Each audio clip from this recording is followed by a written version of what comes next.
Selamat pagi, Bapak, Ibu, Saudara sekalian yang kami kasih dalam Tuhan Yesus Kristus. Selamat berjumpa kembali dengan saya, Hari Lee, Gembala Sidang Restoration Christian Church di Los Angeles. Hari ini, hari Minggu, tanggal 6 Februari tahun 2022, kita akan membahas sebuah topik yang saya beri judul Para Undangan yang Berdalih, yang akan kita bahas dari Injil Lukas pasal yang ke-14 ayat 12 sampai dengan 24. Mari kita sambut firman Tuhan dengan hati terbuka, kita awali dengan doa. Bapa Surgawi, kami terima kasih minggu pagi hari ini Engkau masih memberi kesempatan kepada kami untuk boleh mengambil berkat dari kebenaran firman-Mu yang akan Kau taburkan di dalam hati kami. Biarlah benih firman ini Tuhan boleh bertumbuh sehingga menghasilkan buah 100 kali, 60 kali, 30 kali ganda sesuai kebenaran firman-Mu. Berbicaralah Tuhan, kami siap mendengarkan dan boleh menjadi pelaku kebenaran firman-Mu. Kami sambut firman-Mu dengan hati penuh dengan ucapan syukur dan rasa terima kasih di dalam nama Tuhan Yesus. Haleluya. Amin. Baik Bapak Ibu Saudara sekalian, mari kita buka Alkitab kita kepada Injil Lukas pasal yang ke-14 dan kita awali dengan ayat yang ke-12 dan kita akan baca terus sampai dengan ayat yang ke-24. Ready? Let's do it. Dan Yesus berkata juga kepada orang yang mengundang Dia, apabila engkau mengadakan perjamuan siang atau perjamuan malam, janganlah engkau mengundang sahabat-sahabatmu, atau saudara-saudaramu, atau kaum keluargamu, atau tetangga-tetanggamu yang kaya. Karena mereka akan membalasnya dengan mengundang engkau pula. Dan dengan demikian engkau mendapat balasnya.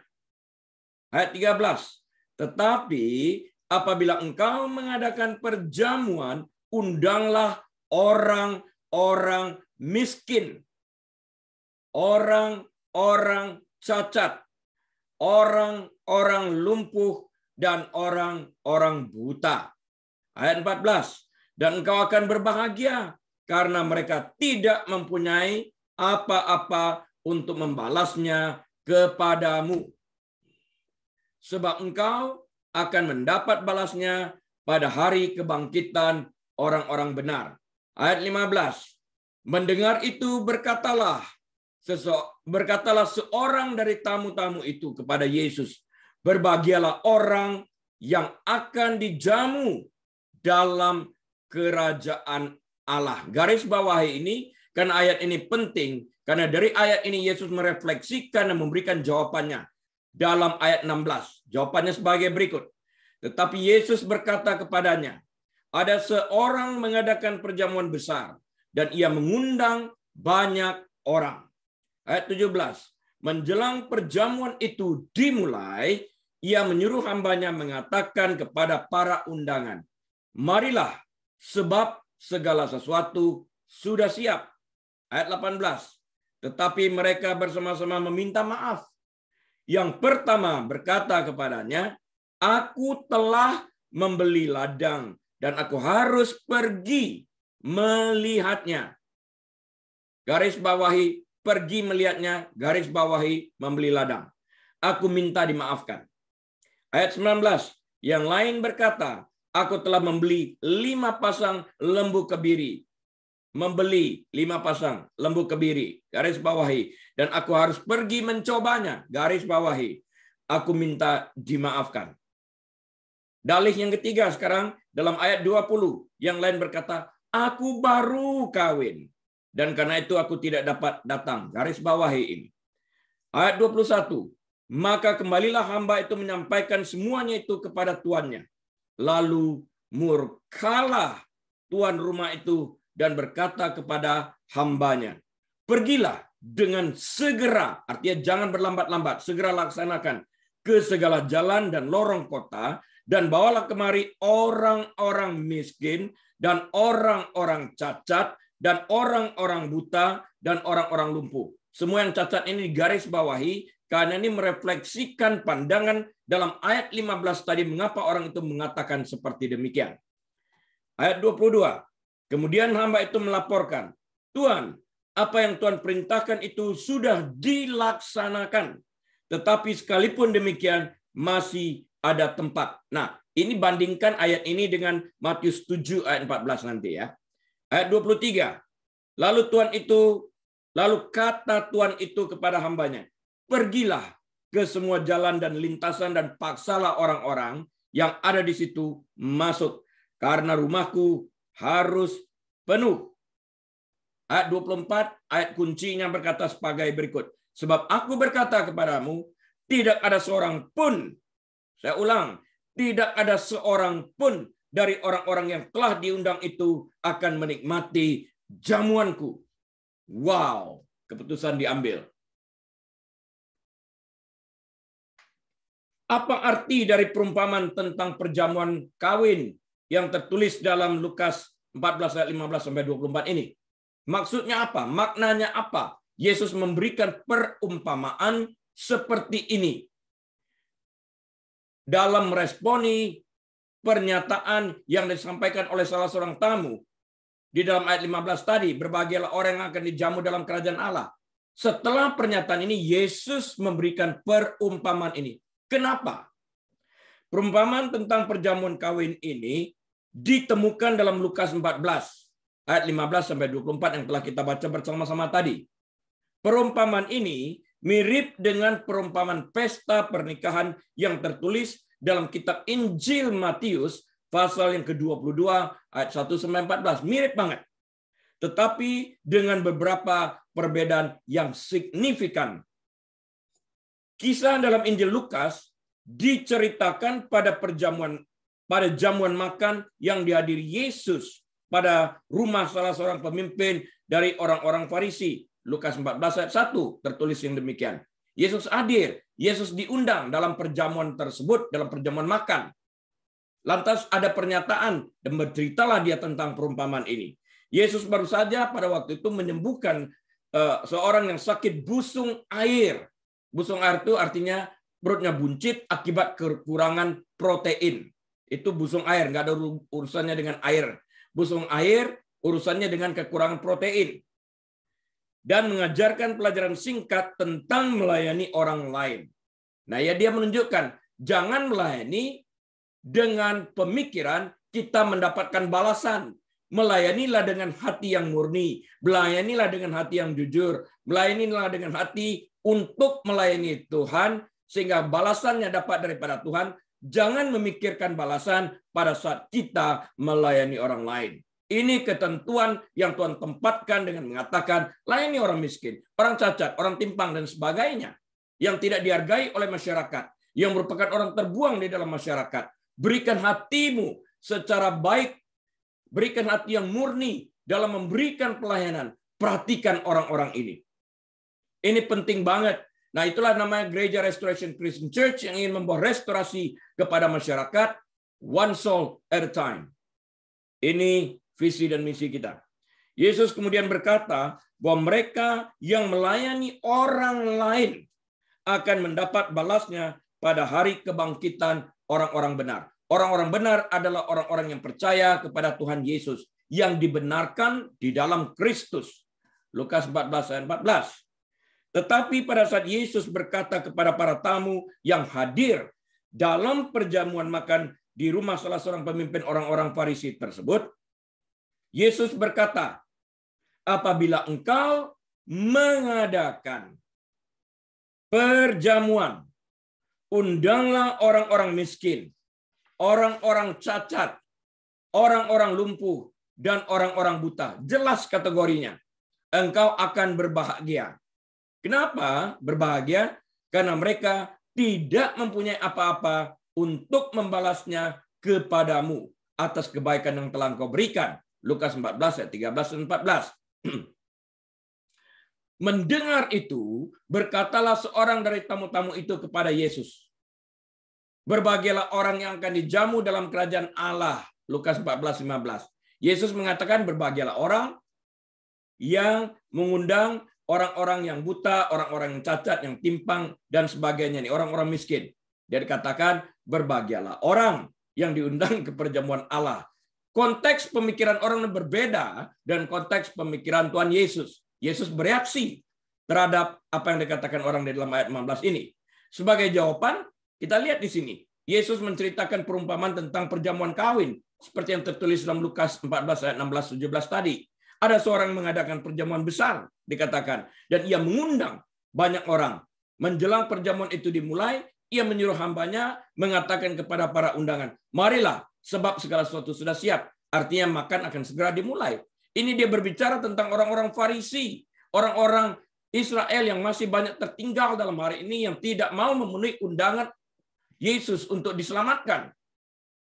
Tetapi mereka bersama-sama minta maaf. Ada alasan kiri, ada alasan kanan, kenapa mereka tidak mau hadir di dalam undangan perjamuan tersebut. Kita harus mendahulukan keselamatan itu di atas segala-galanya. Yang pertama berkata kepadanya, aku telah membeli ladang dan aku harus pergi melihatnya. Aku minta dimaafkan. Tertulis dalam Lukas 14-18 tadi.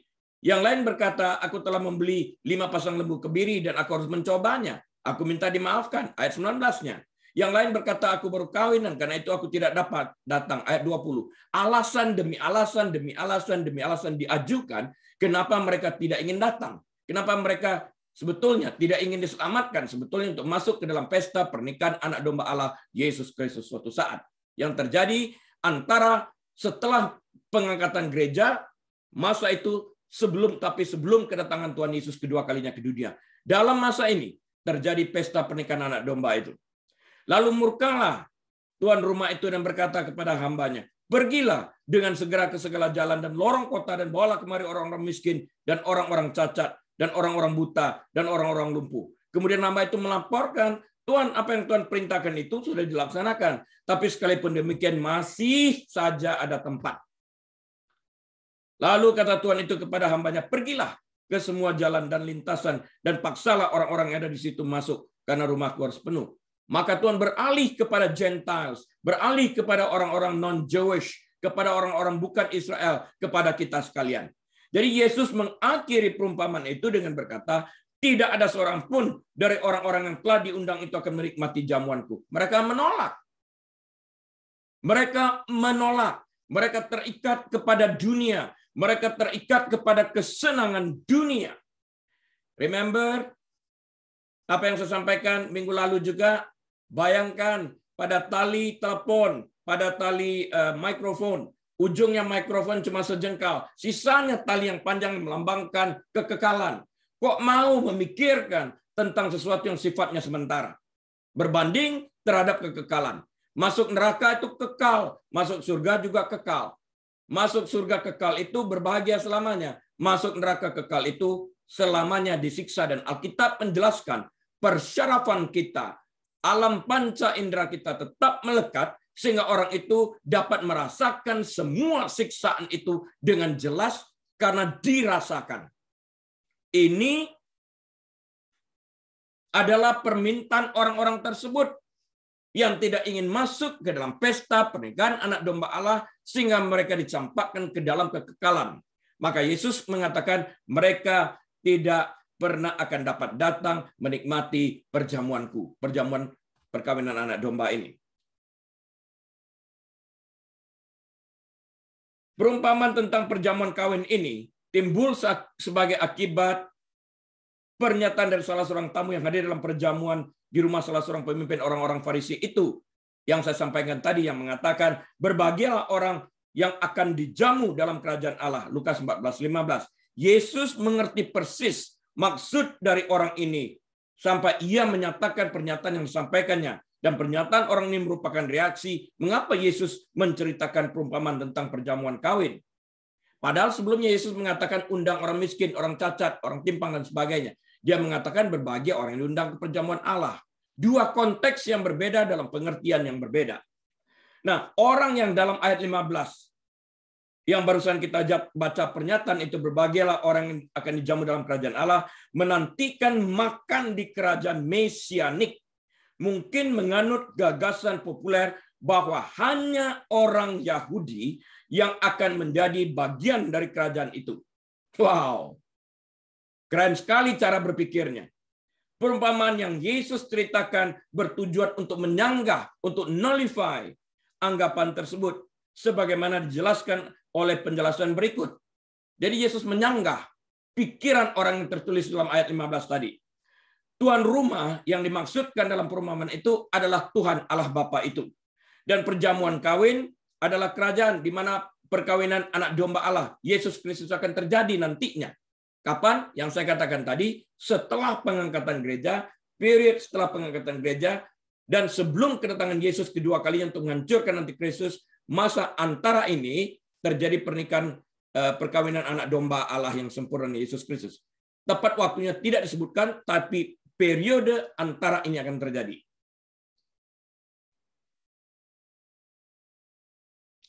Nah, tuan rumah saya katakan adalah Tuhan, Allah Bapa itu sendiri. Dan perjamuan kawin adalah kerajaan itu, pesta pernikahan anak domba Allah ini. Sebuah metafora yang disampaikan oleh Yesus pada saat itu, pada saat ia menyampaikan perumpamaan ini. Para tamu undangan menggambarkan bangsa Yahudi. Itu diundang semua tadi kan. Kerajaan telah disiapkan bagi mereka. Yesus lahir. Ya kan? Di Bethlehem. Lahir di daerah mereka, di sana. Kerajaan telah disiapkan bagi mereka. Sang Raja hadir di sana. Tetapi ketika Yesus datang memberitakan bahwa kerajaan surga sudah dekat, Matius 4:17, dia ditolak. Kelahirannya pun dikejar. Tidak dianggap. Bahkan ia dalam usia bayinya ingin disingkirkan oleh Raja Herodes. Ia datang kepada milik kepunyaannya. Dia hadir di tengah-tengah manusia. Dia datang kepada milik kepunyaannya. Tetapi orang-orang kepunyaan itu tidak menerimanya. Yohanes 1 ayat 1. Tidak menerimanya, menolaknya. Orang-orang Israel menolak Yesus sebagai Mesias mereka. Wow. Pikirkan ini baik-baik. Tuhan datang, Tuhan ditolak. Tuhan datang memberi berkat keselamatan, itu ditolak. Waktu masuk neraka, Tuhan disalahkan. Kok bisa ya? Bayangin ini, saya memberi contoh ini. Waktu seseorang membawa ular masuk ke dalam rumah, karena ular itu sedang dalam keadaan sakit, dia sadar, dia membawa seekor ular. Waktu ular itu menjadi sembuh, ular kobra katakanlah, dia mematok, menggigit, meracuni orang tersebut sampai mati. Bukankah orang itu tahu in natur daripada ular? Dia tahu ular tetap ular dan berbahaya. Yang digambarkan sebagai iblis dalam bentuk ular. Kenapa mau bermain-main dengan hal ini? Pikirkan akan hal ini. Alasan-alasan yang mereka ajukan kenapa mereka tidak dapat hadir atau menghadiri perjamuan kawin adalah alasan-alasan yang sangat lemah dan terlalu dicari-cari, terlalu mengada-ada. Dalam alasan-alasan tersebut, tidak ada seorang pun, dengarkan baik-baik, tidak ada seorang pun membeli tanah tanpa melihatnya terlebih dahulu. Nggak ada orang membeli tanpa melihat. Waktu kami beli tanah juga lihat dulu. Berapa banyak tanah sudah dilihat. Nggak cocok ini dan itu. Kemudian didoakan, dilihat, didatangi lagi, dilihat lagi. Dilihat daerah sekitar sana. Masuk ke tanah itu, diperhatikan lagi. Sudah dipelajari, sudah didoakan, dan kemudian dibeli. Jadi orang ini mengatakan, aku baru beli tanah, mau lihat. Sudah dilihat kok. Alasan ini kan terlalu mengada-ngada ini. Memang Yesus anaknya baru lahir kemarin. Mau dibohongin gitu. Ya. Cuma Yesus diam aja kan. Nah. Tidak ada seorang pun membeli tanah tanpa melihatnya terlebih dahulu. Dan hal yang sama dikatakan juga pada saat membeli lembu. Orang pasti periksa lembunya. Cacat enggak? Bagus enggak? Enggak ada yang beli membabi buta, itu enggak ada. Dan alasan tepat apa yang membuat pasangan baru menikah itu tidak dapat menghadiri acara perjamuan kawin ini? Aku ada istri baru, aku ada suami baru. Aku nggak bisa datang. Haha. Ya. Ketiga alasan dalam perumpamaan itu mengungkapkan ketidaktulusan hati dari pihak yang diundang. Penafsirannya adalah bahwa orang-orang Yahudi pada zaman Yesus tidak memiliki alasan yang sah untuk menolak Yesus sebagai Tuhan dan Juru Selamat mereka. Ya, tidak memiliki alasan sah untuk menolak pesan Yesus. Pada kenyataannya, mereka memiliki segala alasan untuk menerima Dia sebagai Mesias mereka. Lahir di tengah mereka, datang kepada bangsa mereka, hadir di tengah-tengah mereka, namun ditolak. Maka Yesus berpindah kepada Gentile setelah itu. Ditinggalkan mereka. Alasan-alasan, lihat aja dalam contoh fig tree, pohon ara, menjadi kering. Harusnya berbuah kan? Itu lambang daripada negara Israel, fig tree. Pohon ara ini. Tidak berbuah. Yesus katakan jangan pernah kau berbuah lagi. Pindah dia ke tempat lain. Alasan-alasan penolakan untuk hadir dalam perjamuan kawin ini telah menyebabkan tuan rumah menyuruh pelayannya untuk segera pergi ke segala jalan dan lorong-lorong kota untuk mengundang semua orang dijumpainya. Menyuruh, mengutus kita, para hambanya, untuk pergi memenangkan orang-orang lain di seluruh dunia ini untuk memberitakan kabar keselamatan bahwa di dalam Tuhan Yesus kita dapat diselamatkan. Nah, pernyataan bahwa undangan dibuka untuk masyarakat yang cacat dan tertindas adalah penting. Kenapa Yesus mengatakan ini? Terlebih dahulu, undang orang cacat, orang miskin, orang timpang, dan sebagainya ini. Ini adalah tipe orang-orang yang oleh orang Farisi dianggap najis dan berada di bawah kutukan Allah. Sampah menurut pikiran mereka. Yohanes 9 ayat 1 dan 2 dan ayat 34. Ya, Yesus mengerti karena itu mereka katakan berbahagialah orang yang diundang ke perjamuan Allah. Cuma orang Farisi, orang Saduki doang, kaum ahli Taurat. Yang lain ini orang miskin, orang timpang, orang cacat, enggak. Jadi waktu Yesus mengatakan undang orang-orang ini, dia menyanggahi dengan mereka itu kan enggak termasuk bilangan, orang najis mereka, orang yang tertolak, orang diputukin, sampah. Yang diundang itu adalah orang Farisi. Karena itu dia berikan ayat 15 tadi. Tapi Yesus meresponi, no, bukan seperti itu. Namun Yesus mengajarkan bahwa kerajaan itu tersedia bahkan bagi mereka yang dianggap najis dan terbuang atau sampah di mata orang-orang Farisi ini. Pelajari lagi nanti Kisah Para Rasul pasal yang ke-10. Keterlibatannya dengan pemungut cukai, keterlibatan Yesus maksudnya dengan para pemungut cukai dan orang-orang berdosa mendatangkan kecaman dari orang-orang Farisi. Dengan pelacur juga demikian, mendapatkan kecaman. Namun itu menunjukkan luasnya kasih karunia Allah. Baca itu dalam Matius 9 ayat 10-11. Ya kan? Ingat nggak? Kok dia melayani orang-orang berdosa? Sih, dia tidak mengerti pikiran Yesus. Dia datang untuk menyelamatkan orang berdosa. Tidak ada orang sehat datang mencari dokter, kata Tuhan Yesus. Hanya orang sakit. Fakta bahwa Tuhan dalam perumpamaan itu mengutus hambanya jauh-jauh untuk membujuk semua orang agar datang menunjukkan bahwa tawaran keselamatan akan diberikan kepada orang-orang Yahudi, bukan orang-orang Yahudi, sekali lagi bukan orang-orang Yahudi, yaitu kita sekalian, dan sampai ke ujung bumi. Kisah Para Rasul 1 ayat 8, seperti yang tertulis juga dalam Roma 15 ayat yang ke-10. Bersukacitalah, hai bangsa-bangsa. Bukan satu bangsa Israel saja. Hai bangsa-bangsa dengan umatnya. Wow. Jangan sampai kita yang sudah mengenal Kristus dan mengaku Yesus itu sebagai Tuhan dan Juru Selamat, kita diselamatkan. Jangan sampai berlaku bodoh dengan meninggalkan Kristus itu dengan pilihan lain, yaitu keduniawian. Jangan sampai meninggalkan Kristus itu di dalam kehidupan kita. Itu pilihan masing-masing. Namun Yesus mengajarkan bahwa kerajaan itu tersedia bahkan bagi mereka yang enggak najis dan terbuang, kan? Itu pesan yang harus kita lihat. Kita sebagai Gentiles, non-Jewish, diterima, diselamatkan, dibenarkan di dalam Kristus. jangan sampai kita meninggalkan ini.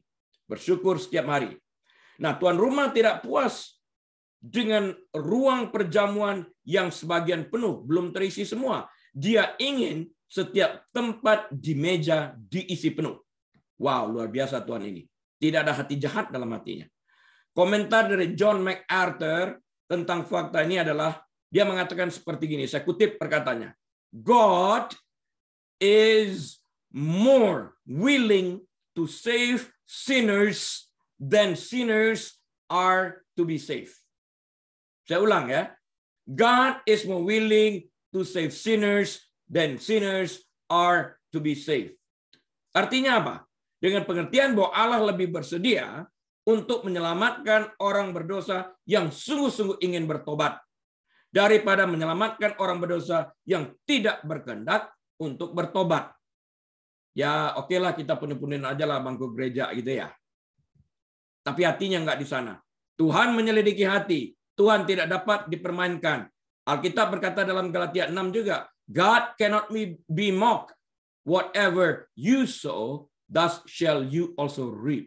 Di dalam hal ini, Tuhan tidak dapat dipermainkan, diperolok-olokkan. Apa yang kita tabur, itu justru yang akan kita tuai.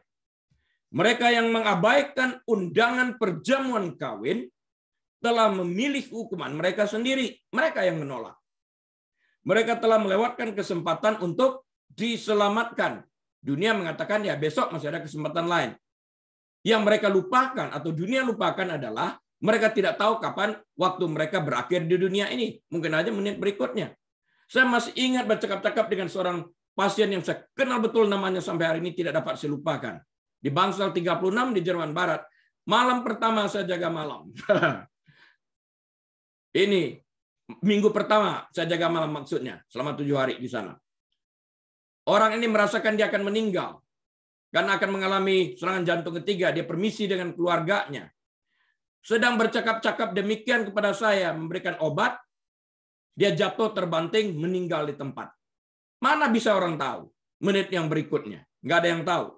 Masih ada kesempatan lain. Kalau masih bernapas. Kalau berhenti bernapas, kesempatan mana yang ada?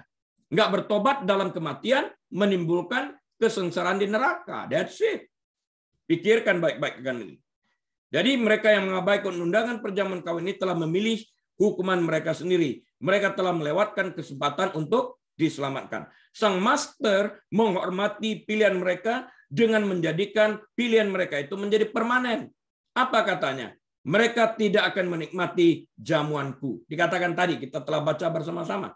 Mereka tidak akan menikmati jamuanku. Di dalam hal ini. Tertulis dalam Lukas 14 ayat yang ke-24. Pilihan mereka dikonfirmasikan. Dan mereka tidak akan pernah merasakan sukacita surga. Pilihan sendiri, salah sendiri. Pesan perumpamaan perjamuan kawin ini dapat dikatakan sebagai berikut. Tragedi, saya sebutkan sebagai tragedi. Tragedi penolakan orang Yahudi terhadap Yesus Kristus telah membuka pintu keselamatan bagi orang-orang yang terbilang bukan Yahudi. Berkat-berkat kerajaan tersedia bagi semua orang yang mau datang kepada Kristus melalui iman. Jadi pada waktu orang-orang Yahudi menolak Yesus, maka pintu keselamatan bagi orang-orang lain segera terbuka. Padahal tadi diutamakan mereka setelah mereka yang lain. Karena mereka menolak, lebih cepat pintu tersebut terbuka bagi kita, orang-orang yang bukan Yahudi. Dimasukkannya bangsa-bangsa lain merupakan penggenapan nubuatan dari Hosea 2 ayat 23. Hosea 2 ayat 23. Aku akan berkata kepada mereka yang disebut bukan umatku, kamu adalah umatku. Jadi kepada orang bukan Yahudi yang disebut engkau bukan umatku, justru pada waktu itu akan dikatakan kamu adalah umatku. Dan mereka akan berkata engkau adalah Allahku. Artinya mereka menerima. Sebagai orang bukan Yahudi menerima Yesus sebagai Tuhan mereka. Allah tidak menghendaki bahwa ada yang binasa, melainkan agar semua orang bertobat. Tertulis dalam 2 Petrus 3 ayat 9. God doesn't want to see that any should perish. Tuhan tidak ingin satu orang pun yang celaka masuk neraka. Dia tidak ingin. Dan setiap orang berseru kepada Tuhan akan diselamatkan. Roma 10:13 harus percaya dalam hati. Walaupun pada mulanya perumpamaan dalam Lukas 14 ayat 15-24 ini diterapkan kepada Israel dan penolakannya terhadap Injil, namun perumpamaan ini dapat juga diterapkan kepada gereja dan setiap orang percaya masa kini. Masa kini.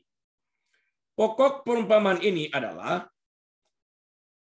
hari kebangkitan dalam kemuliaan sorgawinya pada masa yang akan datang, ya, yaitu kedatangan Kristus kembali untuk membawa umatnya ke dalam kerajaan sorgawi yang kita sebut dengan masa pengangkatan gereja, masa rapture. Yesus datang untuk gerejanya.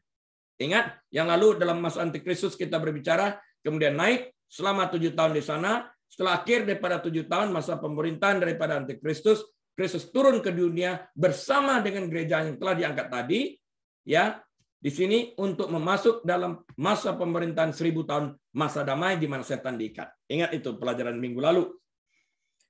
Orang yang pada mulanya menerima undangan itu, tetapi kemudian menolak untuk datang, menggambarkan mereka yang sudah menerima. Undangan sudah diserahkan, ya, atau kelihatan menerima undangan Yesus kepada keselamatan. Namun kasih mereka kepadanya dan kepada kerajaan surga itu telah menjadi dingin. Mereka menjadi suam kuku. Orang suam kuku di dalam kitab Wahyu dikatakan dicampakkan ke dalam lautan api. Baca lagi dalam Lukas 14 ayat 17-20. Orang semacam itu tidak lagi menetapkan sasaran mereka berdasarkan standar sorgawi, bahwa kita harus menempatkan Tuhan di atas segala-galanya. Mereka telah menolak nasihat Alkitab untuk pikirkanlah perkara-perkara yang di atas, bukan yang di bumi. Sementara menantikan penyataan diri Kristus, pengharapan dan hidup mereka terpusat kepada perkara duniawi ini. Dan mereka tidak lagi merindukan tanah air yang lebih baik, yaitu tanah air surgawi. Mereka melekat kepada dunia dan segala tawarannya. Mereka tahu sesuatu yang salah, tapi mereka sengaja melanggarnya. Dan sambil berdoa, Tuhan berkati. Ingat, Abraham waktu menerima Hagar, tawaran daripada Sarah istrinya, lahir Ismail. Waktu Tuhan mengatakan dia memberkati Ishak, but Ismail, oh Lord. Ingat Ismail, artinya katakan, fix my mess, oh God. Bereskan sampah-sampah yang aku buat. Nggak ada yang seperti demikian. Kamu bertanggung jawab terhadap apa yang kamu kerjakan. Bahasa Indonesianya, tangan mencencang, bahu memikul. Itu pepatah Indonesia. Kalau di toko di Indonesia, yang pecah, ganti. Siapa yang memecahkan barang, dia ganti. Itu di toko-toko di Indonesia banyak. Ditulis seperti itu. Lukas 14 ayat 21-23 menunjukkan bahwa akan ada juga orang matinya bersama dengan Kristus di sorga dan tidak terpusat pada harapan yang ada dalam dunia ini. Mereka berdoa dengan roh dan mempelai perempuan. Apa kata mereka dalam Wahyu 22 ayat 20? Amin. Datanglah Tuhan Yesus. Datanglah. Wow, kerinduan hati. Tadi telah kita bahas bagaimana mereka yang diundang untuk datang ke perjamuan kawin telah menolak undangan untuk hadir dalam perjamuan kawin tersebut. Mereka memberikan bermacam-macam alasan dan alasan mereka sangat lemah dan terlalu mengada-ngada. Coba kita koreksi diri kita. Berapa banyak alasan yang kita pakai untuk tidak membaca Alkitab? Halo? Berapa banyak alasan yang kita pakai untuk tidak berdoa? Hello? Tuhan kan tahu aku sibuk. Ya tahu sih. Tapi begitu masalah Tuhan, mulai. Tuhan mulai disalahkan, dikorek-korek Tuhan. Katanya Tuhan Maha Pengasih, Maha Penyayang. Katanya aku ini anak Tuhan. Iya. Sebagai anak kamu lakukan apa dong? There we go. Mereka memberikan bermacam-macam alasan dan alasan mereka lemah dan terlalu mengada-ngada, saya katakan tadi. Alasan-alasan yang mereka kemukakan pada dasarnya hanya menunjukkan ketidakpedulian atau bahasa Inggrisnya ignorance mereka dalam arti acuh tak acuh terhadap undangan diberikan. Ya Tuhan ngertilah, Tuhan panjang sabar, berlimpah kasih setia. Nggak baca Alkitab, nggak apa-apa. Hari ini nggak baca, besok nggak baca lagi. Minggu depan sudah nggak baca. Aduh, tertinggal seminggu. Gimana catch up-nya? Udahlah, Tuhan pengerti. Udahlah, nggak usah baca, loncat aja. Anggap selesai. Tadi telah kita bahaskan, jadi pikirkan baik-baik ini. Apakah sikap ketidakpedulian atau ignorance dalam arti acuh tak acuh merupakan alasan yang memadai dan dapat dikategorikan sebagai dosa? Jika ignorance, saya bahas ini ya, perhatikan baik-baik. Jika ignorance, acuh tidak acuh ini, diartikan sebagai ketidaktahuan, I don't know, gitu ya. Apakah orang yang bersangkutan dapat dibebaskan karena ketidaktahuannya? Bukankah Alkitab juga berkata, umatku binasa karena tidak berpengetahuan? My people are destroyed for lack of knowledge. Di mana tertulisnya? Hosea 4 ayat yang ke-6. Dengan demikian masing-masing kita bertanggung jawab untuk mengisi kekurangan kita dengan banyak membaca, dengan banyak mendengar, dan menyelidiki segala sesuatu yang didengar, dilihat, maupun dibaca. Dengan Acts 17 ayat 11 itu. Dengan demikian, ketidaktahuan atau ignorance kita ini tidak pernah dapat dipakai sebagai alasan untuk membenarkan diri. Contoh, jalan tol di Jerman, Autobahn, freeway, no limits. Apakah orang Jerman boleh mempergunakan aturan yang berlaku di Jerman ini di Amerika Serikat dengan kecepatan maksimal 65 miles per hour? I don't know, officer. Nggak berlaku alasan I don't know. Sebelum datang cari tahu dulu dong apa yang ada di Amerika. Kita tidak bisa menggunakan alasan I don't know. Akibat ignorance-nya kita di hadapan Tuhan. Sama saja. Kita juga tidak bisa menggunakan alasan Tuhan maha baik, maha pengampun, maha pengasih, maha penyayang. Semuanya benar. Tapi jangan sengaja menyakitkan Tuhan dengan merancangkan dosa. Artinya ingin menyalibkan Yesus kembali. Ini salah besar. Perhatikan baik-baik. Dosa itu apa? Dosa itu adalah setiap pikiran, perkataan, atau perbuatan yang dilakukan manusia yang bertentangan dengan kesempurnaan Allah. Jika yang kita maksud dengan alasan atau ignorance adalah ketidaktahuan kita, maka kita berpikir bahwa Tuhan dapat mengabaikan kesalahan kita dalam arti tidak memperhitungkannya sebagai kelalaian, ketidaktahuan atau ketidakpedulian, dalam bahasa Inggrisnya ignorance kita, maka sesungguhnya kita belum mengerti loh ini. Hosea 4 ayat 6 ini, umatku binasa karena tidak berpengetahuan ini tadi. Ingat ini baik-baik. Perhatikan, ketika Adam dan Hawa pertama kali diciptakan, mereka tidak melakukan apapun yang bertentangan dengan kesempurnaan Allah. Kejadian 1 ayat 27 sampai 31. Mereka diciptakan dalam keadaan sempurna dan tetap tanpa cacat sampai mereka menyerah pada godaan. Kejadian 3 ayat 6 sampai 7. Waktu itu mereka cuma tahu yang baik, mereka tidak tahu yang jahat. Dapat dikatakan bahwa karena mereka belum pernah melihat kematian, belum tahu apa itu dosa, mereka tidak tahu tentang beratnya konsekuensi dosa yang membawa maut, kematian ini. Tapi itu tidak memaafkan dosa mereka dalam arti ketidaktahuan mereka. Tidak menyebabkan Allah melewatkan kelalaian yang telah mereka lakukan. Tuhan, kami nggak tahu mati itu apa, bahwa berhenti bernapas, bahwa kami masuk neraka, begitu Tuhan dalam dosa. Kami nggak tahu. Udah ya Tuhan ya, ketemu impas. Nggak ada. Sudah dikasih tahu, hari engkau memakannya, engkau mati. Nggak ngerti mati itu apa. Kan bergaul dengan Tuhan. Tanya dong kalau nggak mengerti. Jadi nggak ada alasan yang bisa dipakai. Jangan pernah ada gereja juga yang mengajarkan hal-hal grace, grace, grace, hyper grace. Tuhan pemurah, pengasih, penyayang, hidup aja dalam dosa. Kamu bertanggung jawab terhadap apa yang kamu ajarkan. Ketika Tuhan memberikan hukumannya, ketika Tuhan memberikan hukumnya, aturannya, Tauratnya kepada orang Israel, Tuhan memasukkan instruksi khusus tentang korban yang harus dipersembahkan ketika seseorang atau seluruh bangsa berdosa dalam ketidaktahuan mereka. Baca aja dalam Perjanjian Baru Ibrani 9 ayat yang ke-7. Jadi ketidaktahuan atau ignorance kita tidak membebaskan kita dari dosa, tidak sama sekali. Ibrani 9 ayat 7. Imamat 4 menguraikan ketentuan Allah bagi mereka yang berdosa secara tidak sengaja karena ketidaktahuan, tetap bertanggung jawab. Sama seperti tadi orang Jerman datang ke sini tidak tahu berapa batasan kecepatan di freeway.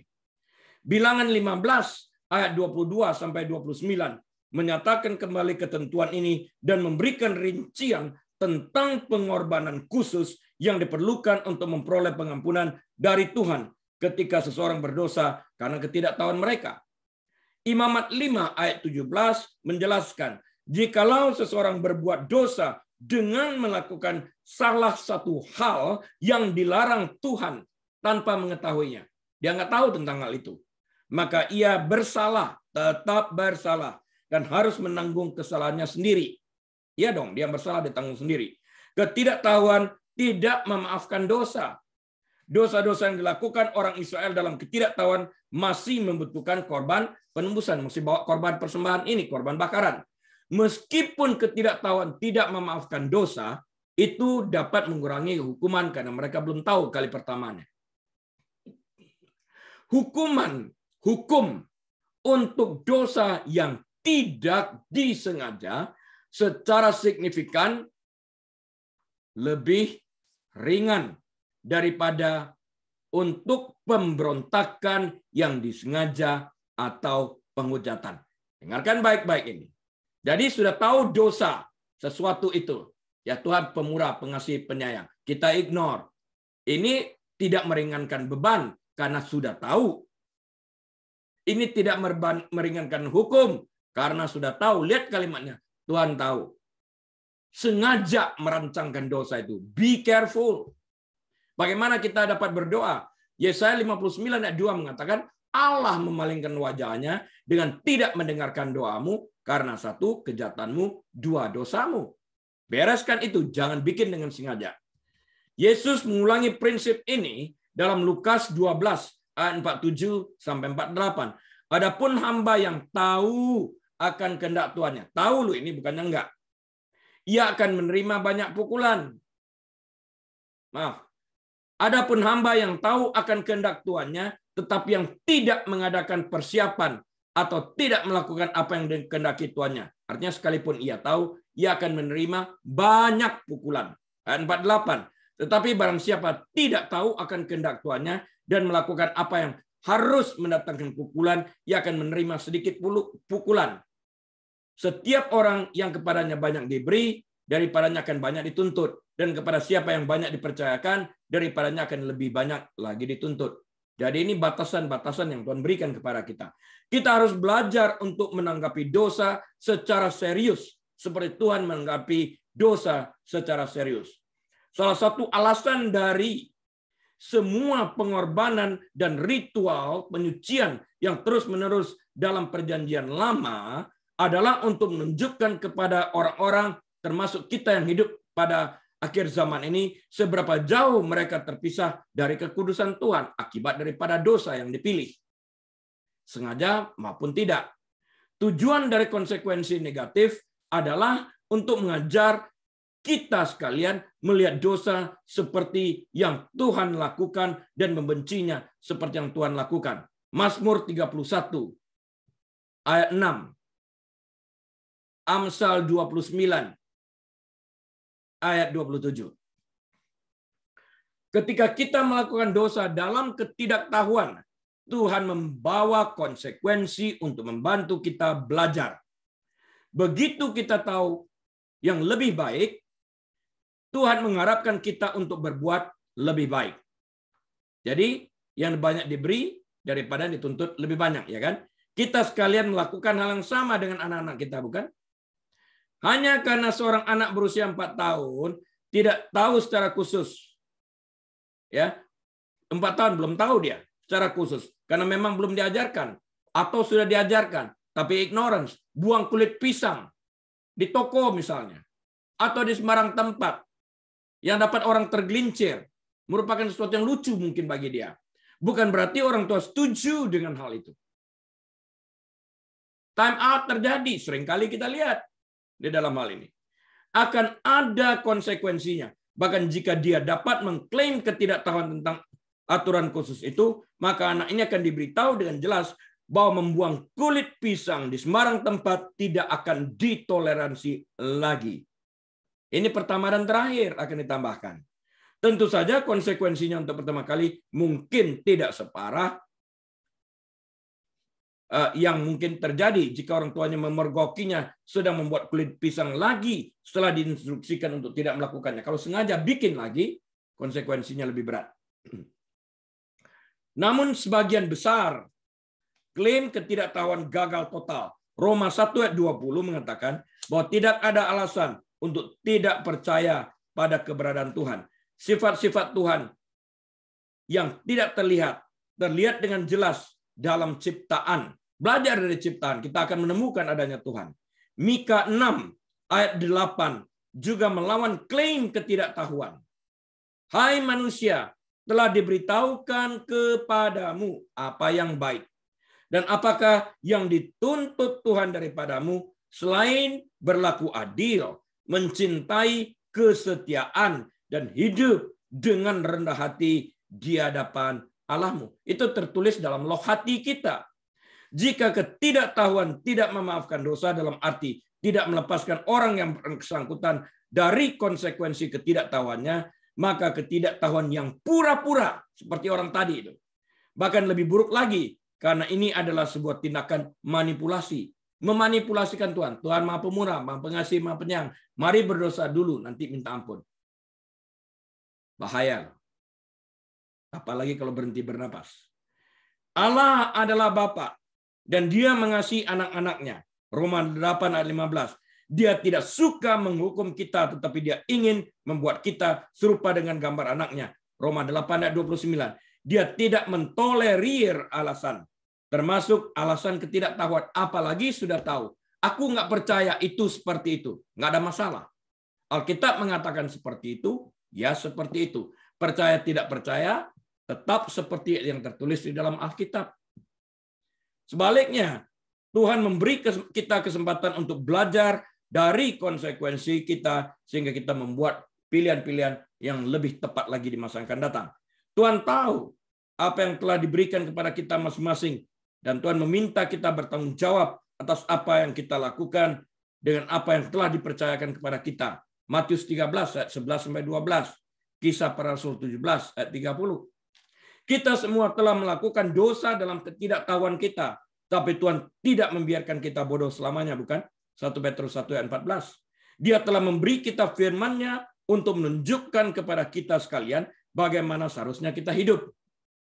Dan Dia, Tuhan, mengharapkan kita untuk menerapkannya dalam hidup kita ini dan mencari kekudusan Allah itu. Sebab tanpa kekudusan tidak seorang pun melihat Tuhan. Ibrani 12 ayat 14. Nah, kemudian kita akan berbicara ini. Apa yang dimaksud dengan perumpamaan tentang perjamuan kawin ini? Maksudnya seperti apa? Yesus menceritakan perumpamaan tentang perjamuan kawin dalam Matius 22 ayat 1-14 tadi yang kita baca dari Lukas 14. Perumpamaan ini dalam beberapa hal mirip perumpamaan perjamuan kawin yang tertulis dalam Lukas 14, 15-24 yang kita baca bersama-sama tadi. Cuma ini dalam Matius 22 ayat 1-14. Tetapi peristiwa ada itu berbeda dan memiliki beberapa perbedaan penting. Untuk lebih memahami konteks perumpamaan ini, penting untuk mengetahui beberapa fakta dasar tentang pernikahan pada zaman Yesus ini. Dalam masyarakat Yahudi, orang tua dari calon pengantin umumnya membuat ikatan janji pernikahan antara dua keluarga. Pengantin akan bertemu pada saat perjanjian akan dibuat. Mungkin untuk pertama kalinya ketika ikatan perjanjian ini ditandatangani, mereka bertemu pada saat itu. Pasangan itu dianggap menikah atau dalam bahasa Inggrisnya disebut betroth. Betroth. Jadi bertunangan istilah demikian. Tapi ikatan ini sah. Mereka dianggap sebagai suami istri, hanya belum tinggal bersama-sama. Pasangan itu dianggap menikah pada saat perjanjian dibuat. Tetapi mereka akan berpisah sampai waktu upacara yang sebenarnya. Pengantin wanita dalam hal ini akan tetap bersama orang tuanya. Dan pengantin pria akan pergi untuk mempersiapkan rumah mereka. Seperti Yesus mengatakan, Aku pulang ke rumah Bapa untuk mempersiapkan tempat. Dia pengantin pria. Sampai waktunya dia menjemput kita, masa pengangkatan. Untuk diam di dalam rumah yang telah dia siapkan. Ini konteks pengertian itu. Aku pulang untuk mempersiapkan tempat itu. Ini bisa memakan waktu yang cukup lama. Ketika rumah sudah siap, pengantin pria, ingat, pengantin pria akan kembali untuk pengantin wanita tanpa pemberitahuan. Yesus datang untuk menjemput kita, gereja pengantin wanita, tanpa memberitahu. Jadi kita nggak tahu kapan rapture. Upacara pernikahan kemudian akan berlangsung. Dan perjamuan pernikahan akan mengikuti. Perjamuan pernikahan adalah salah satu acara paling menggembirakan dalam kehidupan Yahudi. Dan bisa berlangsung hingga 1 minggu. Lama banget. Dalam perumpamaannya, Yesus membandingkan surga dengan perjamuan pernikahan yang telah disiapkan seorang raja untuk putranya. Matius 22:2. Banyak orang telah diundang, tetapi ketika waktu perjamuan tiba dan meja telah diatur, mereka yang diundang menolak untuk datang. Tadinya bilang iya, tapi enggak pada akhirnya. Mereka tahulah apa yang ada dalam pikiran mereka.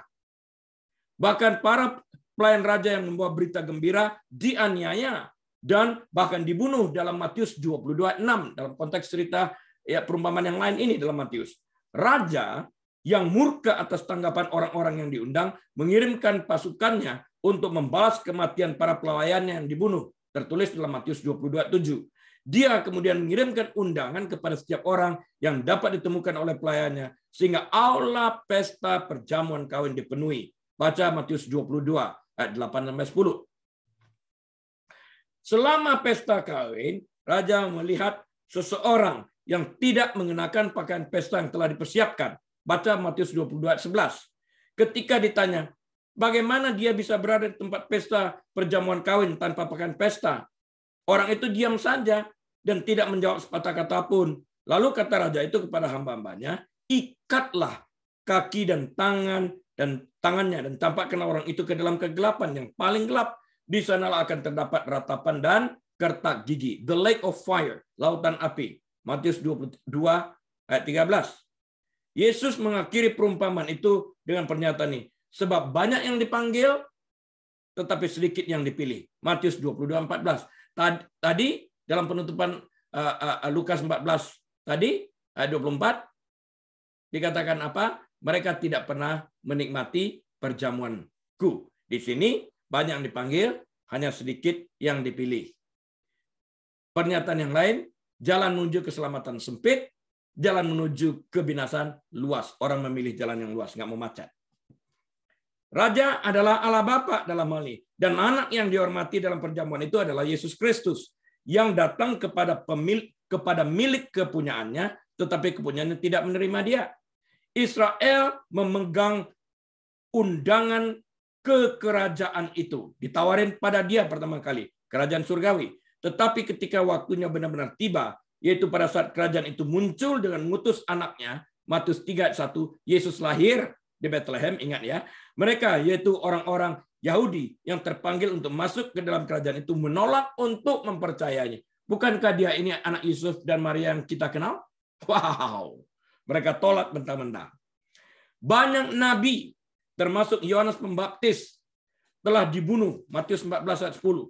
Pembalasan raja terhadap para pembunuh dapat ditafsirkan sebagai nubuat tentang kehancuran Yerusalem pada tahun 70 Masehi di tangan orang Romawi. Lukas 21 ayat 5. Secara lebih luas, pembalasan raja berbicara tentang kehancuran yang disebutkan dalam kitab Wahyu. Tuhan itu sabar, tetapi dia tidak akan mentolerir kejahatan selamanya. Obadja 1 ayat 15. Penghakimannya akan datang atas mereka yang menolak tawaran keselamatannya. Mempertimbangkan berapa harga keselamatan yang harus dibayar oleh Yesus. Bukankah penghakiman itu memang layak?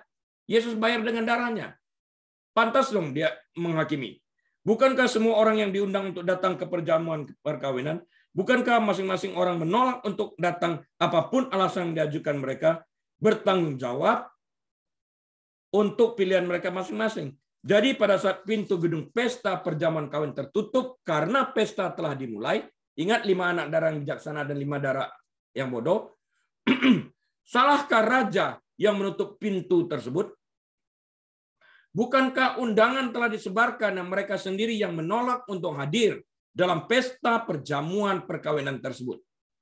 Perumpamaan ini secara terus terang memberikan penjelasan kepada kita sekalian bahwa semua orang telah diundang untuk diselamatkan dalam Yesus Kristus agar mereka yang menerima undangan ini dapat ikut serta dalam pesta pernikahan anak domba Allah di surga. Suatu saat kelak di mana seperti yang saya katakan tadi, pesta pernikahan anak domba ini akan diselenggarakan di surga antara masa setelah pengangkatan gereja, yaitu rapture, dan sebelum kedatangan Tuhan Yesus kembali ke dunia untuk menghancurkan pemerintahan antikristus. Ini saya sudah ulang 3 kali, jadi benar-benar harus melengket dalam pikiran. Kapan pesta pernikahan anak domba Allah itu? Perhatikan bahwa itu bukan karena para tamu undangan tidak dapat datang ke pesta pernikahan, tetapi karena mereka menolak untuk datang. Lukas 13 ayat 34. Semua orang punya banyak alasan untuk tidak membaca Alkitab, untuk tidak berdoa, untuk tidak ikut kebaktian, untuk tidak mau bersekutu dengan Tuhan. Betapa tragis, dan semua ini menunjukkan sifat manusia yang fana, yang pada hakikatnya tertarik pada hal-hal yang duniawi dan menolak berkat-berkat Allah yang bersifat kekekalan. Orang lebih memilih dunia. Ini kenyataan sampai hari ini. Masihkah kita mempersalahkan Allah atas penolakan yang kita sendiri pilih? Bukankah kita sendiri yang menghantarkan diri kita ke neraka karena kita sendiri yang menolak untuk diselamatkan secara sukarela atas pilihan kita sendiri? Undangan pesta perjamuan perkawinan telah diberikan kepada siapa saja dan kepada semua orang, orang asing, baik yang baik maupun yang jahat. Ini merujuk pada Injil yang dibawa kepada orang-orang bukan Yahudi. Bagian perumpamaan ini adalah bayangan penolakan orang Yahudi terhadap Injil dalam Kisah Para Rasul 13. Paulus dan Barnabas berada di Antioquia, Pisidia, di mana para pemimpin Yahudi menentang mereka secara keras. Kata-kata sang rasul menggemakan perkiraan raja bahwa mereka yang diundang ke pesta pernikahan tidak layak untuk datang. Memang kepada kamulah firman Allah harus diberitakan lebih dahulu kepada orang Israel, kata Rasul Paulus. Tetapi kamu menolaknya dan menganggap dirimu tidak layak untuk hidup yang kekal. Karena itu kami berpaling kepada bangsa-bangsa lain. Kisah Para Rasul 13:4-6. Yesus mengajarkan kepada kita sekalian bahwa berita Injil tersedia bagi semua orang dan sekarang tergantung kepada orang-orang tersebut apakah mereka mau membuka diri mereka untuk Injil yang memiliki kuasa untuk menyelamatkan mereka seperti yang tertulis dalam Roma 1:16. Masalah mengenai pakaian pesta yang harus dikenakan pada saat hadir dalam pesta perjamuan kawin adalah sebuah instruksi yang harus dipatuhi. Akan sangat menghina raja jika tamu yang diundang menolak mengenakan pakaian pesta yang disediakan untuk para tamu. Orang yang tertangkap mengenakan pakaian lamanya mengetahui pelanggaran apa yang dia lakukan saat dia dikeluarkan dari pesta perjamuan kawin tersebut. Pengertiannya adalah Allah menghendaki kita sekalian yang telah bertobat untuk mengenakan jubah baru. Jubah baru. Pakaian putih disebutkan dalam kitab Wahyu. Atau kantung anggur yang baru. Dengan pengertian menghasilkan buah yang sesuai dengan pertobatan dan tidak kembali mengenakan jubah lama. Dalam arti kembali kepada kehidupan lama. Old lifestyle.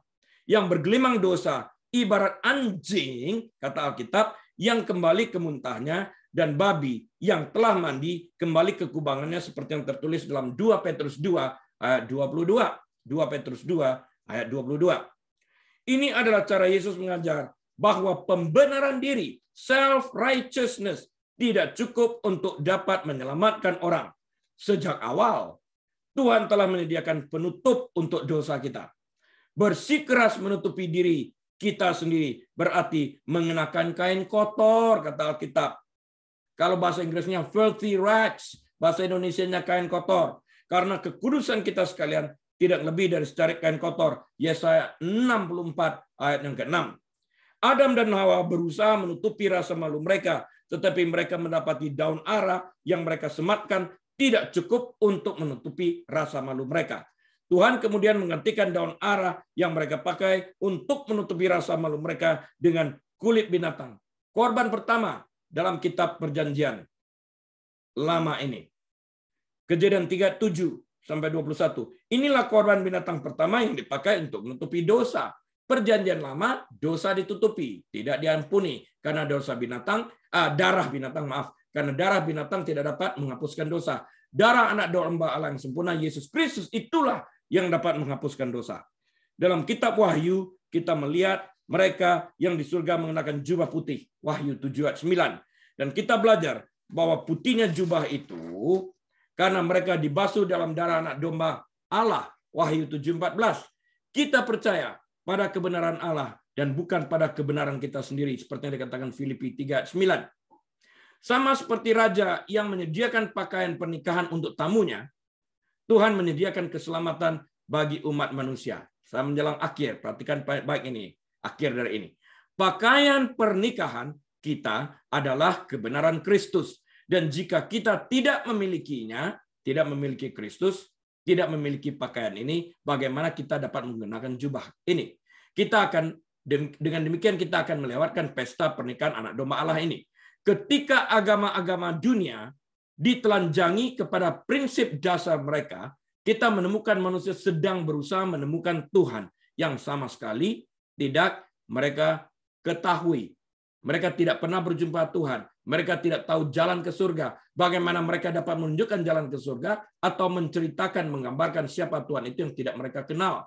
Yesus berasal dari surga, putra Bapa, menceritakan tentang Bapanya dengan siapa dia bergaul, dan dia berasal dari surga sehingga dia mempunyai kualifikasi untuk menunjukkan tempat di mana Bapa itu berada. Akulah jalan, kebenaran, dan hidup itu sendiri. Tuhan yang menemukan kita melalui Yesus Kristus, dan Tuhan menawarkan keselamatan itu dalam anaknya melalui kayu salib. Jadi salib adalah satu-satunya jalan menuju keselamatan. Yohanes 14:6. Untuk kejahatannya terhadap raja karena tertangkap tidak mengenakan pakaian pesta, ingat anak muda tadi, yang telah disediakan, dikenakan, oke. Tamu yang berpakaian tidak pantas tersebut dilemparkan ke dalam kegelapan. Artinya kalau kita menolak Kristus setelah mengenal Kristus, kita juga pun dicampakkan ke dalam lautan api atau hidup dalam som-som kuku. Untuk kejahatan mereka terhadap Tuhan, akan ada banyak orang yang akan dicampakkan ke dalam kegelapan yang sangat mengerikan, yaitu keberadaan tanpa Tuhan untuk selama-lamanya. Kristus mengakhiri perumpamaan itu dengan fakta menyedihkan bahwa banyak yang dipanggil, tapi sedikit yang dipilih. Dengan kata lain, banyak orang mendengar panggilan Tuhan, tapi hanya sedikit yang meresponinya. Untuk meringkaskan inti dari perumpamaan tentang pesta perjamuan kawin ini, Allah Bapa mengutus putranya ke dunia. Dan orang-orang yang seharusnya merayakan kedatangannya menolak dia, membawa penghakiman atas diri mereka sendiri. Akibatnya, kerajaan surga terbuka bagi siapa saja yang akan mengesampingkan kebenarannya sendiri dan dengan iman menerima kebenaran yang Allah sediakan di dalam Yesus Kristus. Mereka yang menolak karunia keselamatan dan berpegang teguh pada pekerjaan baik mereka sendiri akan menghabiskan kekekalan mereka di neraka. Orang-orang Farisi yang merasa benar sendiri, yang mendengar perumpamaan ini, mengerti benar maksud Yesus. Hal ini terbukti dari apa yang mereka rencanakan dalam ayat berikutnya. Kemudian pergilah orang-orang Farisi, mereka berunding bagaimana mereka dapat menjerat Yesus dengan suatu pertanyaan. Matius 22:15. Summary. Perumpamaan tentang pesta perjamuan kawin ini juga merupakan peringatan bagi kita sekalian untuk memastikan bahwa kita bersandar pada penyediaan keselamatan yang berasal daripada Tuhan Yesus Kristus, bukan pada perbuatan baik atau pelayanan keagamaan kita sendiri, agar kita dapat menikmati pesta pernikahan anak domba Allah ini suatu saat di surga. Itu closing statement saya. Amin. Bapa Surgawi, kami terima kasih, dan saat ini ya Tuhan, kami ingin mengambil bagian dalam perjamuan kudus.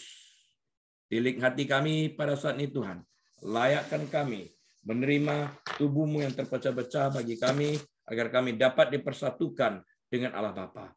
Ampuni setiap kejahatan dan dosa-dosa kami. agar kami dilayakkan mengambil bagian dalam perjamuan kudus ini, baik dosa yang kami sengaja maupun tidak, dalam kelalaian kami.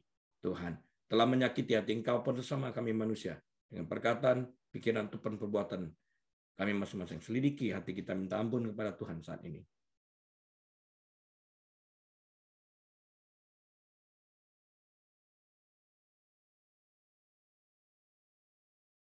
Ampuni setiap kesalahan dan kejahatan kami ini, Bapa. Tahirkan, kuduskan, sucikan kami kembali di dalam kuasa darah-Mu, agar kami dilayakkan dalam perjamuan kudus ini. Terima kasih, Tuhan.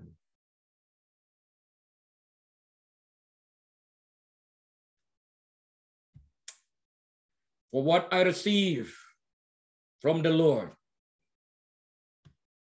I deliver it to you, that the Lord Jesus Christ, on the night he was betrayed, he took bread.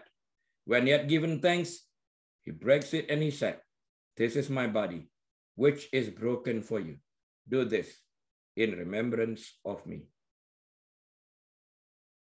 Father God, we thank you for sending Jesus Christ to die on the cross to pay the penalty of our sins. We thank you, Jesus, for your broken body, that through your broken body, we can be reunited again with God the Father. We thank you.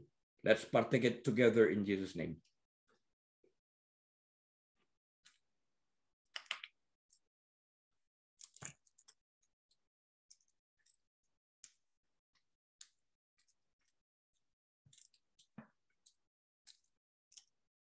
Kita angkat cawan di tangan kanan kita. In the same manner, he took the cup after supper, saying, "This cup is the new covenant in my blood. Each time you eat this bread and drink this cup, you proclaim the Lord's death until he comes the second time. Do this in remembrance of me." Lord, we remember you, the way of suffering, born to die, to pay the wages of our sins. You shed your blood to wash our sins away, so we can be accepted while you are rejected. Lord, we thank you for what you have done. We thank you for the righteous blood that cleanses us from all our iniquities. We thank you that through your blood, we are healed, we are forgiven, we are accepted, we are loved. We thank you. Father God, now we partake it with thanksgiving in our heart. In Jesus' mighty name, let's partake together.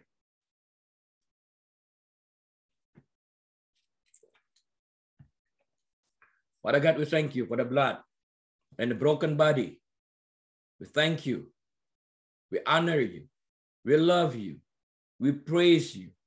We glorify your name. Thank you, Jesus. In Jesus' mighty name, we pray. Amin. Semahan yang kasih Tuhan, mari kita angkat hati dan wajah kita. Terimalah berkat dari Allah Bapa. Kiranya Bapa Surgawi menyinari setiap daripada kita dengan wajahnya, membimbing kita ke arah yang tenang, menyegarkan jiwa kita, bahkan menuntun kita di jalan yang benar oleh karena namanya, bahkan menyediakan makanan bagi kita di hadapan lawan kita, serta mengurapi kepala kita dengan minyak, sehingga piala kita penuh melimpah. Kiranya hikmat marifat dari Bapa Surgawi, damai sejahtera dari Tuhan Yesus Kristus, dalam persekutuan yang manis dan erat bersama dengan Tuhan Allah Roh Kudus, menyertai kita saat ini, bahkan sampai selama-lamanya. Tuhan Yesus datang kali keduanya, menjemput kita semua yang percaya kepadanya. Haleluya. Amin. Baik Bapak Ibu Saudara sekalian, sampai berjumpa minggu depan atas izin Tuhan. Sementara itu mari kita jalankan protokol kesehatan. Tuhan Yesus memberkati kita sekalian. Amin.